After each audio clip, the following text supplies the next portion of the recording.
Sean Levine will step into the cage with Brendan Tobin in Are You Gonna Fight Me? I'm gonna fight your ass. Here on Tapped Out. That's right, fight me like a man. Only on the BetQL network. You know the rules. I want a good, clean fight. When I tell you to break, I want you to step back up my command and break. Now go back to the corner and come out fighting at the bell.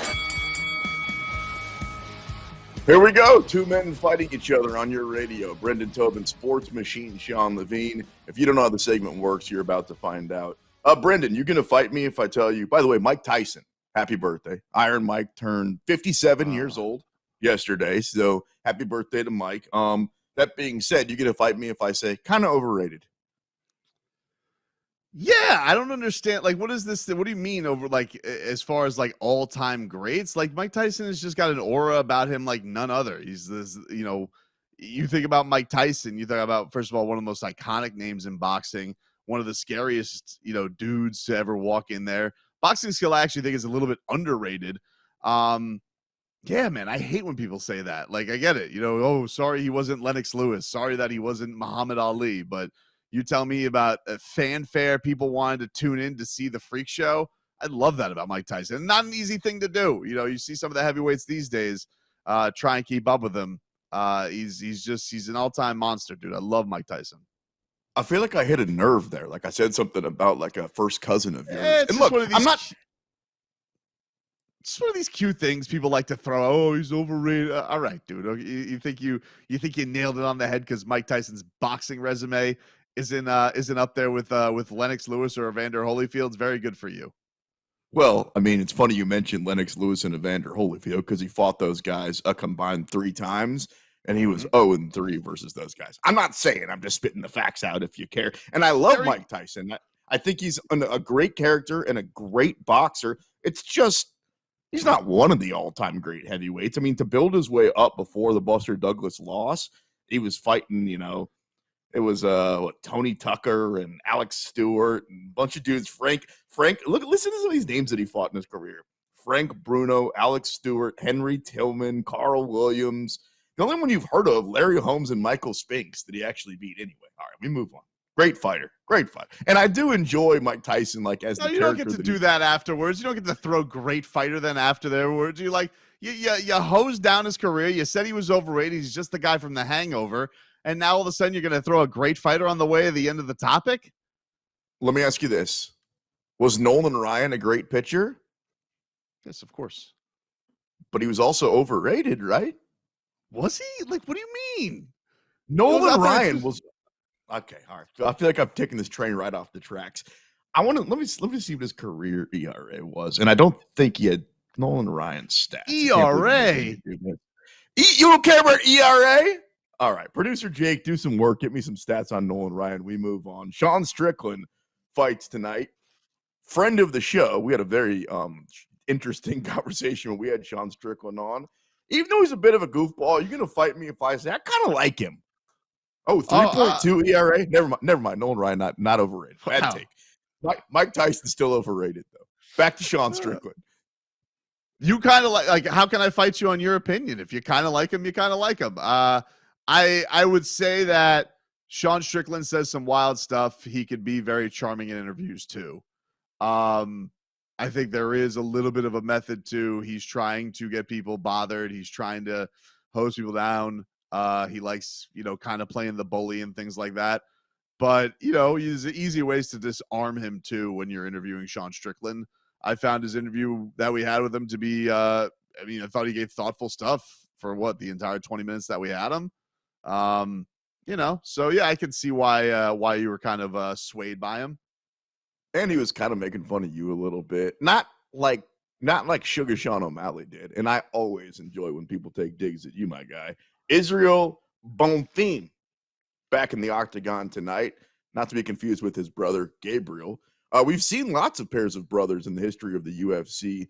You're going to fight me if I say the Diaz brothers weren't just my favorite, the most popular, but they were also the best, right? You had the Nogueira brothers, you had the Pettises, you had the Shamrocks, but I think the Diaz brothers, if you want to talk about siblings, the Shevchenkos, but probably the Diaz brothers were the best. You going to fight me?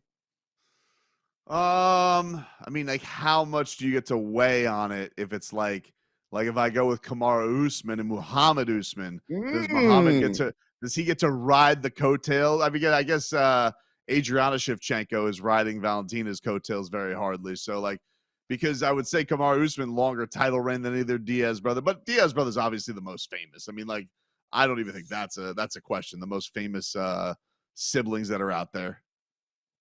Speaking of Valentina Shevchenko, Amanda retired a couple of weeks ago, right? Laid her gloves down in the octagon. Juliana Pena, not happy. That whole situation was kind of awkward. She's the GOAT. We're going to agree with that. I've asked a couple of our guests, though, who they think is the second best female fighter of all time, and we're yet to get a uniform answer. We've gotten a lot of different answers. You're going to fight me if I say it's Cyborg, the second best female fighter of all time?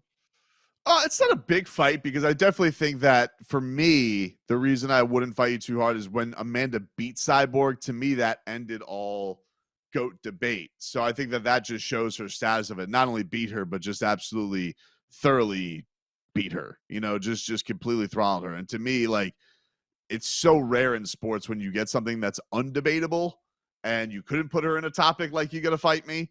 And that for me, when she beat Cyborg, was just like, okay, argument's over. There are no good arguments anymore about who is number one all-time women's fighter in UFC mixed martial arts. It's obviously Amanda Nunes. So not too big a fight because I do think that's how intimidating Chris Cyborg was.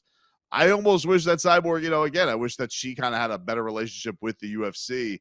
So people probably could have gotten to appreciate her a little bit more. But this was a person who was, headlining on CBS against Gina Carano back in the day. Like, that's how long back her headlining recognition goes for people.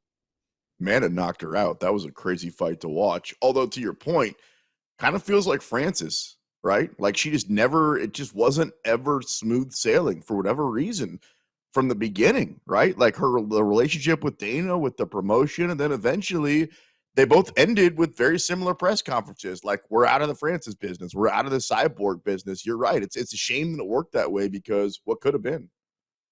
Yeah, and I think I don't know if I think the one thing that's tough for Cyborg is I do feel like as a woman, most people thought because of her past PED use, I almost feel like we always talk about this, like who gets the pass for using it and who does. She never got the pass for using it. I feel like everybody was like looking at Cyborg and saying, well, the way she looks as a woman, that's not natural. That's obviously something genetically altered there. There's something there that she's putting into her body to look like that.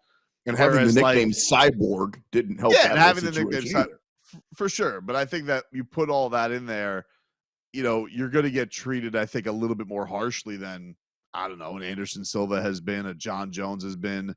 And, for that, I think her legacy is probably tainted in some people's eyes, but I'm with you, man. I mean, yeah, probably number 2 all time, definitely top 4, top 5.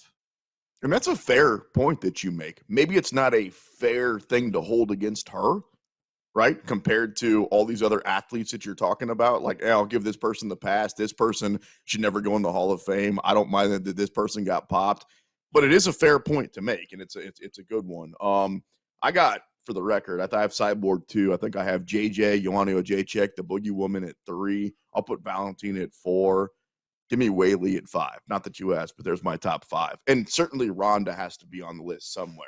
I think Zuckerberg and Elon Musk are really going to fight in the UFC. I can't believe it, but I think it's going to happen. And I think that it's going to happen not at UFC 300. You going to fight me? So you think it's going to happen sooner? Probably 299. Yeah, probably 299. Kind of like a, because it's too disrespectful to put it at 300.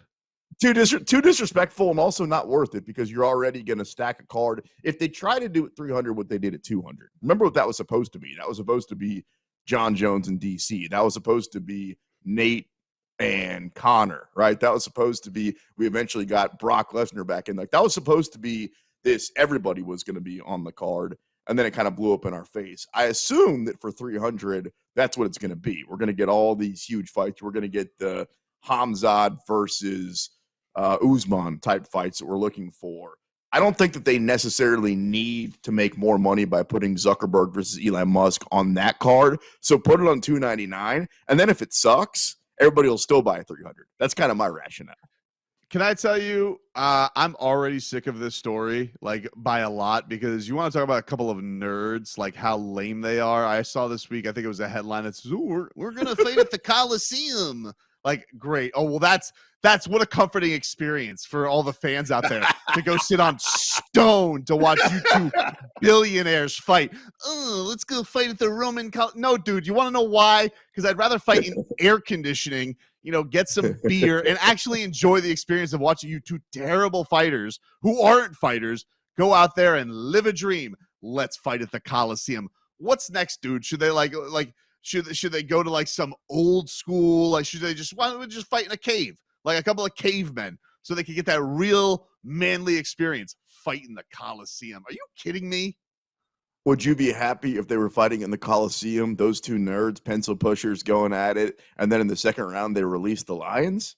Oh, that I would like. Yes, very much. I mean, if I could see a couple of big cats chase them throughout that now you're starting to sway me into this type of thing. But I was like, fight at the Coliseum? Like, what? You take a picture on IG in front of it. I don't want to go enjoy a sporting experience in a thing made of stone. Are you not entertained? You act like these guys are going to be fighting each other with like pocket protectors on and everything. I agree with you. It's not going to be a great fight, but it is funny. It's like two of the richest men on the history of planet Earth going at it in an octagon. I'll watch. You're right. It's probably going to suck, and afterwards you're going to text me and be like, "See, I told you so." Yeah, of course it's going to be, but like, I just like, how many things do we, like? It's just as if these guys don't have enough fame as it is already. Now they got to broach into this thing and say, "Oh, who's going to fight? Oh, Elon's getting trained by George St. Pierre." Meanwhile, George St. Pierre's got to be. Think about this: George St. Pierre, one of the purest tacticians of our time. This guy perfected mixed martial arts as good as anybody could perfect it.